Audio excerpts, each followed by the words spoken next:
very warm welcome to My Community. I'm Sherwood McCaskey. This is a special edition of My Community. I stand before you today as a candidate for the Democratic nomination for the presidency of the United States of America. She was one of the trailblazers in American politics. Her phenomenal work has not yet been fully recognized nor acknowledged. She paved the way for women in politics in America. Shirley Chisholm was a product of the Vauxhall community and often credited her Barbadian teaching for her success in improving the lot of many. As we approach National Heroes Day, the spotlight falls on the Vauxhall community in Christ Church, and it illumes a little girl who grew up there and later became the first black female to seek the United States presidential nomination for a major political party. She did that in 1972. On Monday, November the 15th, 2016, I had the very good fortune of meeting Mrs. Muriel Forde, the sister of the late Shirley Chisholm, who returned to Barbados in 1971 and lived here until her death April 9th, 2019, at the age of 91. The late Mrs. Muriel Forde now carries this episode of My Community as together we inspire Barbados. My parents are both Bajans. They came from Christ Church, right near where I am right now. In fact, my grandparents came from here in Silver Sands. My mother's father and mother came from Silver Sands. So that when I came here to live in 1971, a lot of people descended on me to tell me that they were family, still living in Silver Sands. And but my parents grew up together as neighbors right down the road in Enterprise, you see. Now, as far as my grandparents are concerned, my grandmother, Mary Malvina Weeks, her parents came from St. Philip. So the Weekses in St. Philip, some of them have made themselves say we're probably the same family. My grandfather, Thomas Jasper St. Hill, came from St. Jude's, St. George. Now, I think the most St. Hills are in St. George, so undoubtedly we related in some way to them. But my parents grew up right here in Christ Church. Things were so, for a young man at that time, things were so difficult. No work. Or if you worked, you had nothing to show for it. A friend came and told them that, why don't they try to go to Cuba? Because a good many people were emigrating to Cuba at that time to try to better themselves. So he and his brother left Barbados. My father was about 22 at the time. They left Barbados and went to Cuba, but they stayed in Cuba only about 5 months and then went on to America. And they went through Ellis Island. And my mother followed about 2 years later. She went through Ellis Island also. So there wasn't any question of illegal immigration. They went through and they're on the records in Ellis Island. Yes. All right, so they had known each other. They grew up next to each other in Barbados. They married in Brooklyn in 1924. And the children started coming.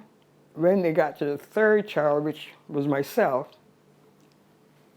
they put their heads together and decided we have to do something because West Indian people in America at that time felt a huge responsibility for the people they had left behind in the island. They knew how difficult it was. So they were always trying to find ways and means of gathering enough together to take care of themselves there, but also, as they say, send back home. They're always trying to send back a few dollars home.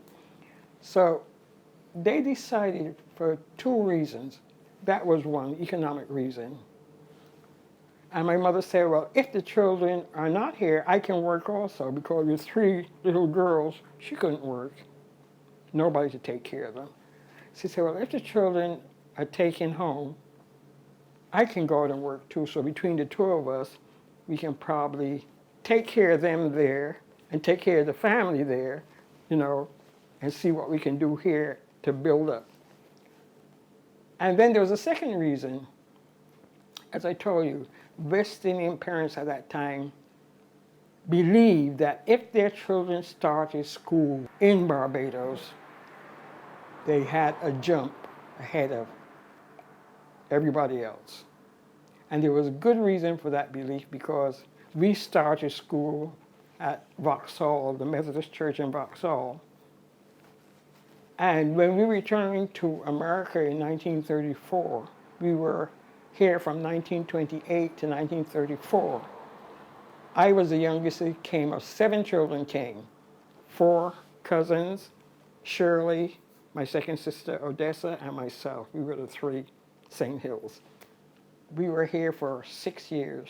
And they believed firmly that if you started school in Barbados, as I said, you had a jump, because in Barbados, when you enter school, right away, you start to learn to read and write. None of this, you know, finger painting and games and so on that you get in the States. You know, you don't get that sort of training that we got right away until you get to about maybe in 2nd grade up there. And it proved to be true, because when we returned to the States in '34, we were way ahead of the children of our age. And in fact, I was put in the beginner's class. I was 6. And they noticed I was bored, so they put me in the 1st grade. Then they noticed I was bored, so they put me in the 3rd grade. So I skipped a few years there from, you know, I was able to do the 3rd grade work, you see.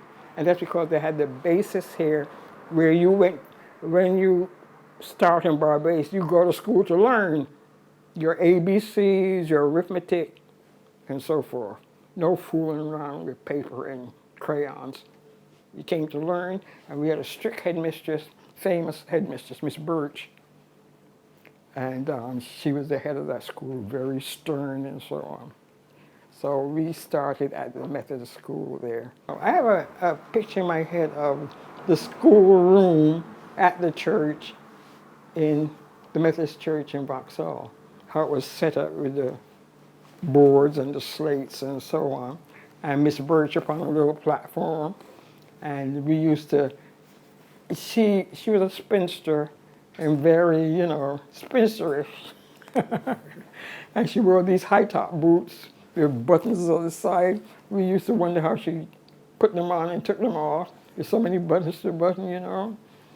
But all I know is we got a solid foundation, which when we went back, stood us in good stead. Shirley's leadership skills were demonstrated at an early age in the community of Vauxhall.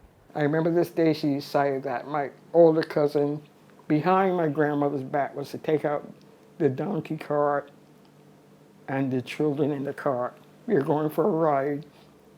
So he hitched up the cart, and we all piled in, and we started down the gap. We lived down the gap, not on the road, so we started down.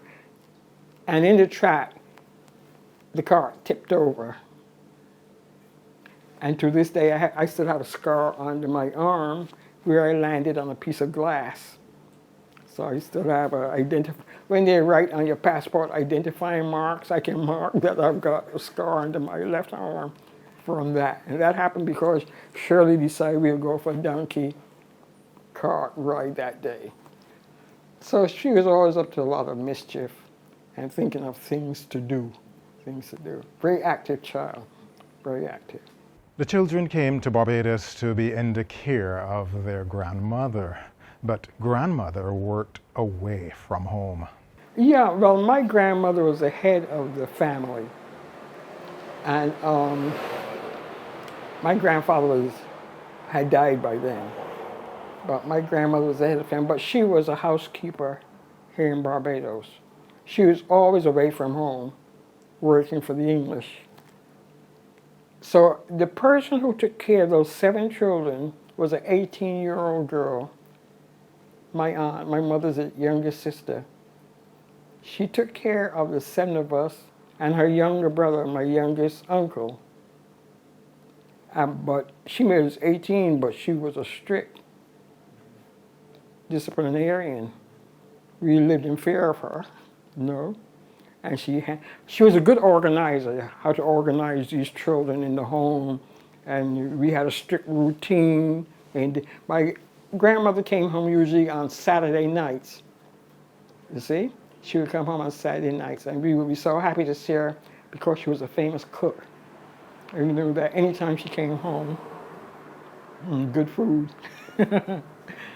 And she would always come home and make us fish cakes and bakes and cocoa and things like that, so we welcomed her. But there was something funny did happen. One Christmas, we had a pet turkey, you know, running around the yard. We were a little afraid of him because he liked to peck at you. You know how turkeys sometimes, he'd fly at you and peck you. But he was our pet. And towards Christmas, he seemed to have disappeared. So my aunt tried to say that he had run away or somebody had stolen him or whatnot. But we were suspicious. So on Christmas Day, my grandmother makes this magnificent meal. And she comes and put this turkey down in the middle of the table. Well, you never heard such crying and screaming. We said, "That's Tom. We know that." You know, none of us ate that turkey that day. She had to cut it up and give it away, distribute it to friends and so on. But we children refused to eat because we knew that was Tom, that they had killed Tom for Christmas. And so a lot of odd things happened like that. So we had, as children, we loved Barbados, of course, because you were free and you were outdoors all the time. And we had a very good time. We had nothing to do with all the worries of the older folks trying to figure out how they're going to keep these children, feed them, everything else, you know? And then in 1934, my mother came back. Things weren't working out quite as they thought it would. The Depression had come, and very, very difficult, very difficult. So, you know, at that time, the condition of blacks in America wasn't anything to write home about. And then my mother began to be afraid that her children wouldn't know her growing up 6 years away from her. I didn't know my mother until I was 6, when she came and took us back. I didn't know her. So she was afraid that her children would grow away from her. So I decided that she'd come and get us and return us to the States. So she came and got all 7 of us because my 4 cousins and the 3 of us, we were a unit. So if one traveled someplace, all went, see? So all of us returned. And my mother said on the boat, she was known as the little woman with 7 children. She was there marshaling these 7 children back to the States. She said the other passengers chipped in and did some of the work for her. So then we returned to America in 1934 to Brooklyn. And that's where we've lived ever since. Let us get a sense of what is occurring, what Shirley is experiencing in Brooklyn after she returned. What perhaps inspired her on her career path? And we were bystanders as black people in America at the time.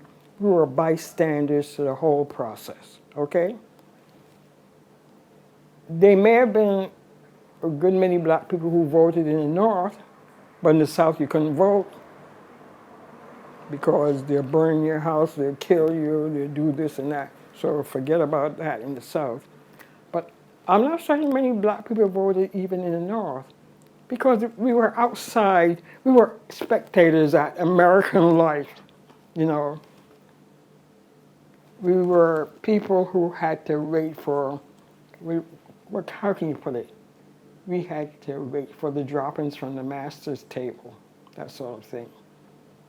You know, my father worked hard all those years, and I remember his coming home sometimes in the winter he worked down by the docks. And when, you know, the winter, the ice and the wind, and the boss had given them gloves to work, you know, but they couldn't do the work properly with the gloves. It's still, so they take them off. And I remember he'd come home sometimes and we children would take his hands and look at them, and cracks open in his hands, red. And we would get the oil and the vaccine and rub his hands, you know. And I don't think, maybe my father made $100 in a week, maybe twice in his life. And he probably had to do a lot of overtime to make that. The money simply wasn't there. The salaries for black men at that time, if you got $40 a week, you were doing well. And he had 4 girls, and my mother, well, as we got older, my mother went out also doing, you know, working. But it was a difficult life, very difficult life. And, but they persisted at it. It had to be done, you know. And luckily, both of them, we didn't like the fact that my father had to learn. My father had been set to learn a trade in Barbados, and he learned shoemaking. And as a result, we never seemed to get a new pair of shoes. My mother would say, where's your father? So I would say downstairs. We had a basement, you know. He's down there tapping away, repairing our shoes. Oh, I used to get so disgusted. Whenever I thought I was going to get a new pair of shoes, he was repairing our old shoes, you know. And so we didn't like that at all. But my mother was a good dressmaker, so she made our clothes and so on, you know. But let me give you a joke. Things got so bad we had to go on welfare, you know, relief as they call it. And this is where Shirley comes into the picture. Shirley was very proud. Now, when we went to school, they used to have the parents come and pick up clothes for the children, white and black. We live among poor people. There were a lot of Jewish people around the corner from us, their children. So we would end up at school, all of us wearing the same clothes because, you know, you went and got, they'd ask you the ages of children and give you and all of them were the same. They must have made them in some mill in North Carolina, but they didn't vary the style. So Shirley hated that. She refused to wear any of those clothes. And my mother would have to take what little change she had and go to the market and buy a piece of cloth to make Shirley a dress. Had to be different. She wasn't going to wear any, as she said, relief clothes. So we used to tease her and say, well, you may not want people to know that you're on relief, but you got 3 sisters wearing those clothes, so you must be on relief. But she still felt that she herself was not going to wear them, and she didn't. But we felt she's putting a strain on my parents of, you know, not wanting to do this, not wanting to do that. And they tried their best to meet her, what I call demands. Because I used to say sometimes, look, they're doing the best they can. At least I said to myself, they're doing the best, why put more on them, you know? But no, she was the kind, if she wanted something, she wanted something. So they tried to, you know, do the best they could. Mm-hmm. This brought us to the big moment. For some, it was unthinkable. Shirley Chisholm ran for a seat in the United States Congress. In what year did she do so? 1968. I knew she was running for a seat in Congress, but I never followed the ins and outs. So that the day she won, and it was in the New York Times, a picture of her, you know, the celebrations at the club, I said, well, she did win. When I went in, the boss called me and says, do you know this lady? I said, yeah, that's my sister. Because she looks so much alike, you know. There was a funny thing, when she got married, I got a lot of congratulations. So people used to mix us up. And he said, she's in Congress. I said, she's what? I didn't even realize the ins and outs, you know, but she won her run, and she became the first black woman to sit in American Congress. But I was very proud. I was very happy for her. I knew it was her ambition to do something like that. She always wanted to broaden her horizons, you see, get out in the world. But she always wanted to be in the middle of these things. And she had a love for politics, and I think she saw it as a way of improving the lot of the people around her. Because in Congress, she did a lot of good work. For instance, you know, we had the NIS here, National Insurance. In the States at that time, if you were a house worker, you know, you went out to work and it was women, they were not covered by any kind of Social Security or anything. They had nothing. And Shirley put up a bill and got it through Congress. So that from that time on, house workers in America are covered by Social Security. I'm very proud of her for doing that. Then later on, she put up another bill to provide money to underprivileged students in college who were having a hard time. You know, you had to buy your books and everything. And she put up a bill for them to get some kind of subsidy. And that passed. So that was another good thing she did. Another good thing done by Shirley Chisholm was the announcement of her candidacy for the Democratic Party's presidential nomination in 1972. Join me in an effort to reshape our society and regain control of our destiny as we go down the Chisholm Trail for 1970. But that was not to be. In 1975, Congresswoman Shirley Chisholm returned to Barbados. On that visit, she praised the island for her solid foundation.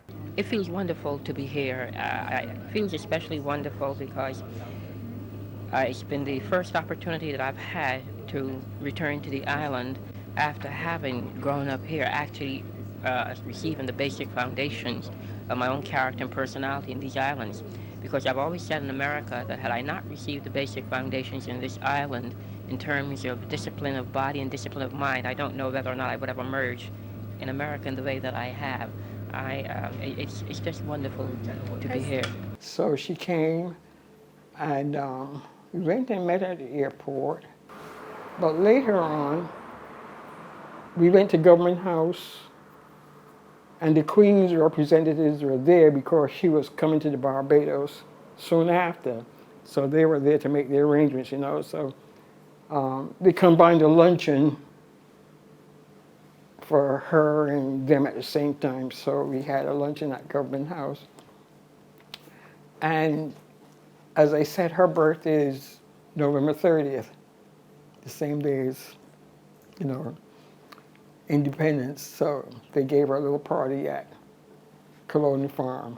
She returned again in 1984 and addressed the 46th conference of the Barbados Labour Party.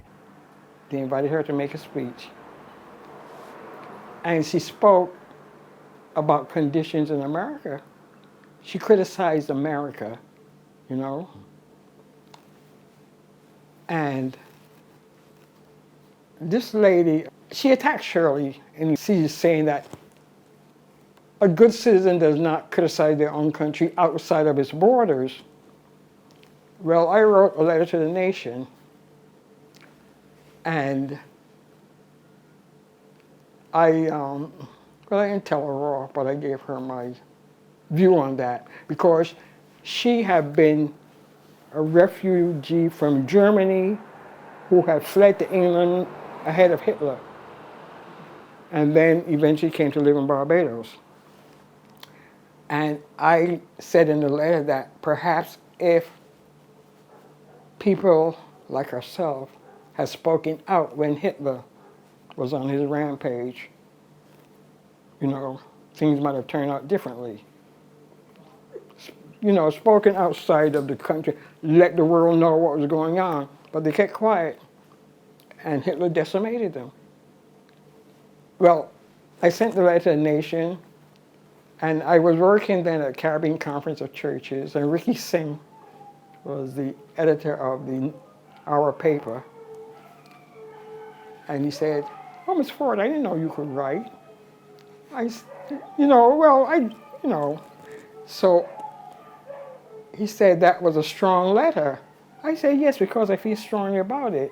Because this lady is saying that Shirley should keep her mouth shut about what's going on in America and, just be polite and so on, but,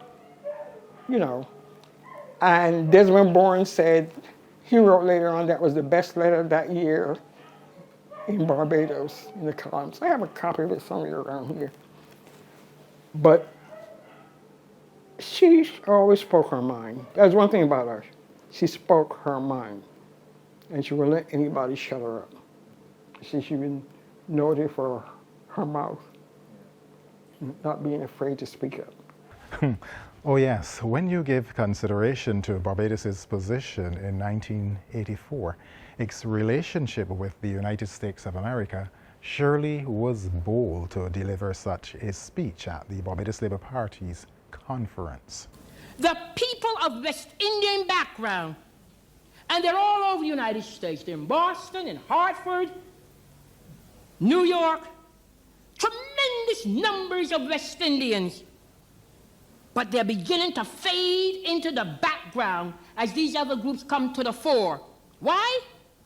Because their large numbers mean absolutely nothing in many cities, because they're not citizens, and they're not on the voting rolls, and hence they're powerless to help themselves as well as powerless to field candidates of that background, so that these candidates, as they enter city councils and state legislatures and the national legislature, will have an impact on American policies that affect the countries of their birth.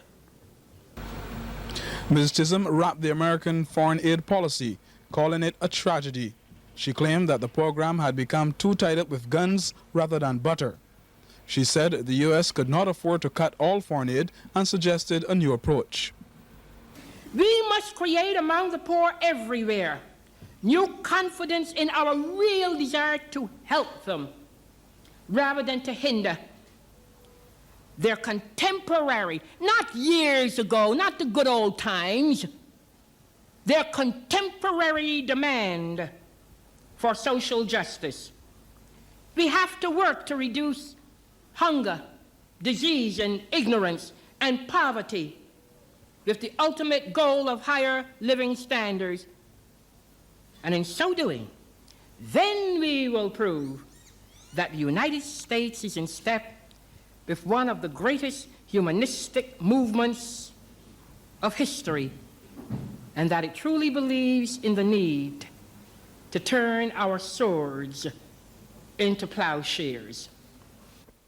The former Congresswoman called on Caribbean leaders to develop closer ties with black U.S. legislators.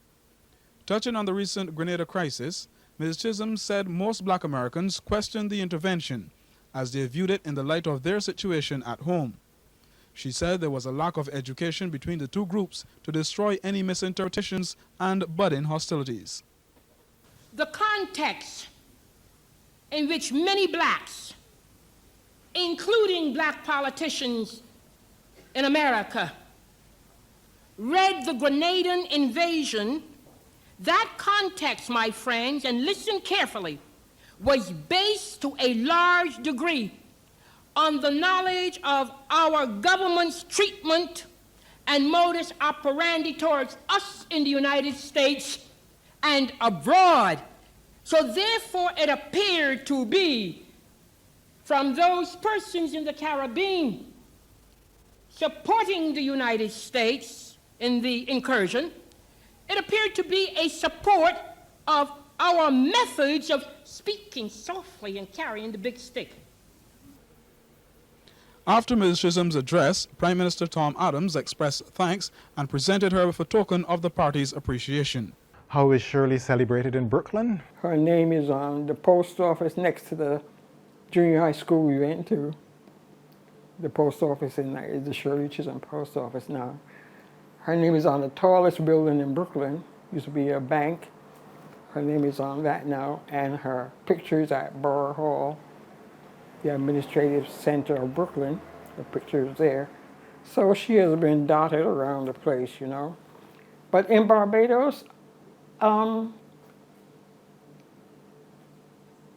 would like her to be remembered as a child of Bajan parents who got her real fundamental start in this little island, gave her enough of a head start in education and a respect for education. She's proud of her Bajan heritage.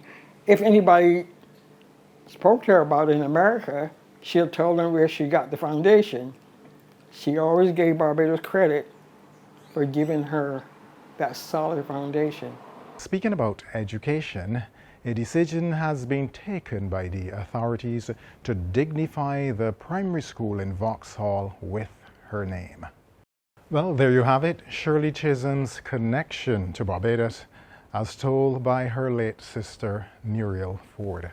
I'm Sherwood McCaskey. This has been My Community. We'll be back next week. People wondering, our religious